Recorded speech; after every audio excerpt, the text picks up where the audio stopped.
just because we went to school.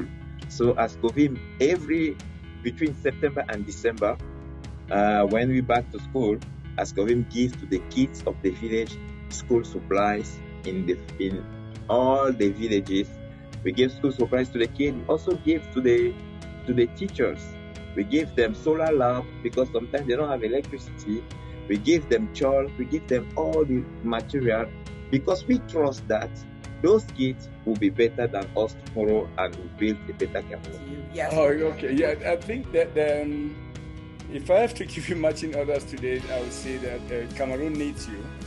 I mean, actually caution that I should focus in Cameroon, not the whole of Africa. Cameroon needs you, and there's plenty to be done in Cameroon. Please, first thing will be get organized, and don't go in as an individual. I mean, it will not help. I mean, get organized and approach the Minister of Health and have a dialogue and say, look, we are here, we want to help. And if you run into trouble there, let me know. And I'll facilitate that discussion so that you can, I mean, it is through such a dialogue, that way they don't feel threatened, they don't feel, you have to bring some psychology and sociology to this, that there's a divide between people in country and diaspora, especially those in North America. They seem like hostile, and these people are coming to talk to us, dictate to us. But please, just approach them from this dialogue. Where can we work together? And you hear an amazing spectrum of things that can be done. Then you can organize yourself and see if you can fit into that. But I will be the last to encourage you to just go in and say, I want to do these things, and then it will not go anywhere. I mean, knowing our country. I think that would be my very basic thing. Yeah, well, I think one of the best things is when a provider acknowledges that history, like if they say to you, one of the things that you might be here for, this, whatever, digestive issue, right? But one of the things that can influence digestion is stress and trauma, historical trauma, family trauma, personal trauma.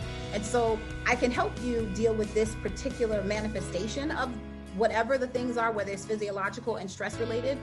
But a full holistic healing is going to include really engaging with a full healing of those things. And you've got to be able to get to the source, of the challenge. And it may not be just the things you're eating only, because certain people eat the same thing and they don't have those issues, right? And so just really like normalizing the history and normalizing that it can have an impact can be really helpful to make people feel like, oh, I never really thought of it that way. Like maybe that would be helpful. And when your provider tells you, when your doctor tells you, people believe it way more. They believe it way more than just, when they're just hearing it, locally within the community. Never give up. You have to believe what you're doing. You have, you all know, you all are excellent scholars. I'm dealing with most of you. I mean, you have Dr. Ndefort today, one of the outstanding pediatric surgeons. I think there's 6 or 7 of them in Los Angeles. All of you are outstanding. You know that in this country, you have to perform 120, 135% to be accepted at 80 or 70% performance. That's all I can tell you. You just got to keep going at it. I mean, I had to sit there and look at the patient, knowing that this patient came to me at 370 pounds, and now the patient is 170 pounds, is able to walk, bend down and put on her shoes, and yet a professor from UCLA is testifying in court that the patient was like a patient from one of those German camps, malnourished, because the patient had lost too much weight in 12 months and that was not safe. I was sitting there looking at 20, 30, 40 patients that had lost that amount of weight and they were healthy. I could have given up and walked. As a matter of fact, a few people said, why don't you back out? So I stuck it out. You have to stick it out. You have to publish. And you have to keep the data.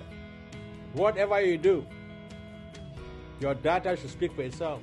Now, vitamin D, we all know from pathophysiology the potential roles it can play with,